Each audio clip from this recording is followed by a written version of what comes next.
नमस्कार दोस्तों, मैं श्री दीपक चौधरी महाविद्यालय ललितपुर से एसपी सिंह आज आप लोगों को एमए प्रथम वर्ष के हिंदी साहित्य कक्षा में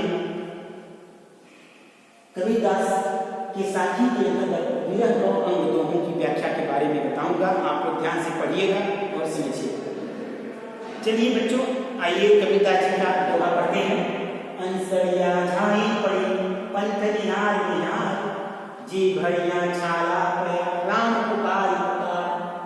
अंसरिया मतलब होता है आंखों में, छाई मतलब अंधेरा, ठीक, पंथ मतलब रास्ता, निहार निहार मतलब देख देखकर, जी भरिया मतलब जीव, छाला पड़िया मतलब राम नाम का स्मरण करना, राम रूपी नाम का स्मरण। आइए व्याख्या देखते हैं। कबीरदास जी की जीवात्मा रूपी प्रियतमा परमात्मा रूपी प्रियतम से कह रही है कि हे प्रियतम, आपका रास्ता देखते देखते विरहणी की आंखों के आगे अंधेरा सा छाने लगा है। उसकी दृष्टि यानी उसकी आंखों की ज्योति धीमी पड़ गई है, बंद पड़ गई है। प्रिय राम की पुकार लगाते लगाते उसकी जीभ में छाले पड़ गए। कबीर ने विरहणी की प्रतीक्षा तथा प्रीतम से मिलन की उत्कंठा का मर्म स्पर्शित चित्र अंकित किया है। इस साखी में पूर्ण प्रकाश और अतिशयोक्त अलंकार का प्रयोग हुआ है। आइए दूसरा दोहा लेते हैं। इस तन का दीवा करो बाती में रुचि, लोही सींचो तेल जू कबूक देखो पी। इस तन का मतलब शरीर, दीवा मतलब दीपक, वर्तिका मतलब बत्ती, मैल्य मतलब डालू, लोही मतलब खून, देखो प्यू प्यू मतलब प्रियतमा या प्रिय। कबीरदास जी की जीवात्मा रूपी प्रियतमा परमात्मा रूपी प्रियतम से कह रही है कि हे प्रियतम, विरहणी आपकी प्रतीक्षा करते करते अतिशय बेचैन हो गई है। उसकी आंखों में झाई पड़ गई है, उसकी आंखों में झाई पड़ चुकी है। जीव भी पुकारते पुकारते छाले से युक्त हो गए हैं, अर्थात राम का नाम पुकारते पुकारते विरहणी की जीभ में छाले पड़ गए हैं। ऐसी विकट परिस्थिति में उसे एक उपाय सोचता है। वह फैसला करती है कि अपने शरीर को दीपक बना ले, उसमें जीवन की बत्ती डाल दे और खून रूपी तेल से उसको हमेशा सींचती रहे। इस प्रक्रिया को करने से शायद दीपक के प्रकाश में उसके प्रियतम का मुख उसे दिखाई पड़ जाए। इस साखी में अपने आप को मिटाकर प्रियतम को पा लेने की अभिलाषा व्यक्त करती है। शरीर और जीव के अलग अलग अस्तित्व को मिटा देने के बाद ही तो परमात्मा में विलय हो सकेगा साधक, ठीक है। लोही आज के युग में फारसी प्रभाव स्पष्ट है। समझ में आ गया बच्चों? चलिए आगे चलते हैं, ठीक है। अब अगला दोहा देखते हैं। कै विरहणी को बीच दे गया दिखला, आठ पहर का दाजना मुंह पे सहा जा। कबीर दास की जीवात्मा रूपी प्रियतमा परमात्मा रूपी प्रियतम से कह रहे हैं कि हे प्रियतम, या तो तुम मुझे मृत्यु दे दो या अपना दर्शन दे दो। ये जो आठों पहर रात दिन की जलन है उससे सही नहीं जा रही है। विरहणी की खींच तथा अतिशय विकलता व्याकुलता की वेदना की गई है। आध्यात्मिक विरह की पीड़ा कितनी भी गहन हो, किंतु उसमें एक अद्भुत शक्ति होती है जो शरीर को नष्ट होने से बचा लेती है।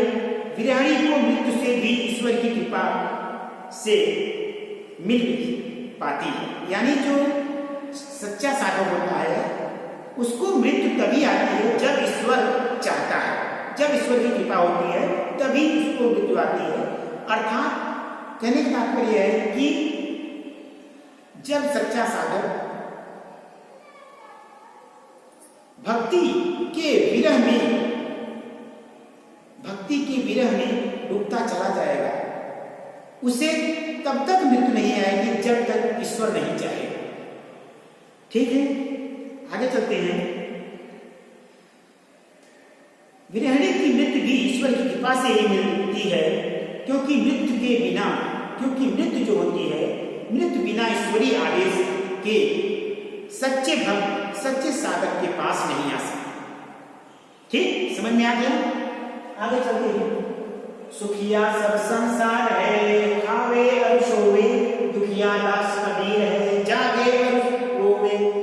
कबीरदास जी कहते हैं कि सभी लोग खाकर अज्ञान रूपी रात्रि में सो रहे हैं, एकमात्र कबीर दुखी है जो जागते हुए भी इस संसार में रो रहा है। कबीर को पूरा संसार वो माया के बंधनों में जकड़ा हुआ दिखाई दे रहा है। वह मृत्यु की छाया में रहकर भी सबसे बेखबर विषय वासनाओं को भोगते हुए अचेत पड़ा। कबीर का ज्ञान दूर हो गया है, उनमें ईश्वर के प्रेम की प्यास जाग उठी है। संसारिकता से उनका मन अलग हो गया है, मोह भंग हो गया है। उन्हें दोहरी पीड़ा से गुजरना पड़ रहा है। पहली पीड़ा है सुखी जीवों का घोर यातनामय भविष्य, मुक्त होने के अवसर को व्यर्थ में नष्ट करने की उनकी नीयत। दूसरी पीड़ा है भगवान को पा लेने की अतिशय बेचैनी, ईश्वर को प्राप्त करने की अतिशय बेचैनी। दोहरी व्यवस्था यानी दोहरी व्यथा से व्यथित कबीर इस संसार में जागृतावस्था में है और ईश्वर को पाने की करुण पुकार लगाए हुए हैं। ईश्वर को पाने की करुण रूपी पुकार, राम रूपी पुकार लगाए हुए हैं। ठीक है, आगे चलते हैं बच्चों। बिरहा बुरहा जी कहो, बिरहा है सुल्तान, जिस घट बिरह संचरे सो घट सदा मशान। बिरहा बुरहा जी कहो, बिरहा है सुल्तान। घट मतलब होता है शरीर, संचय में संचित होगा, मशान मतलब शमशान, जहां शव जलाया जाता है। ठीक, आइए व्याख्या देखते हैं इस दोहे की।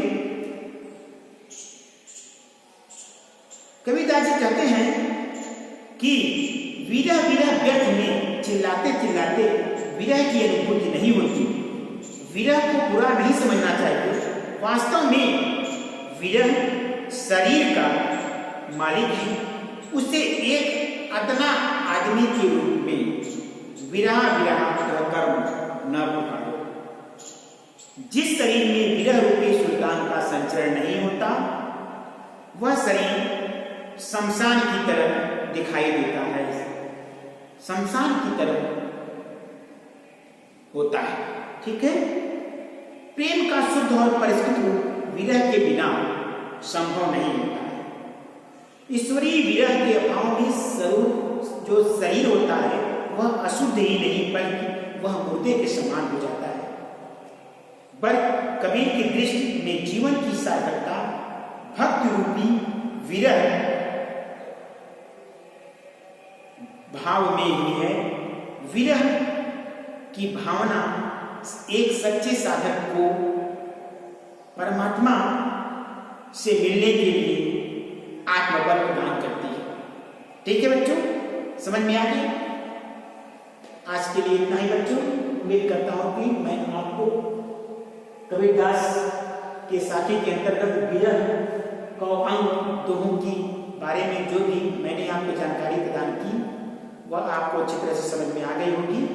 आज के लिए इतना ही। बहुत बहुत धन्यवाद।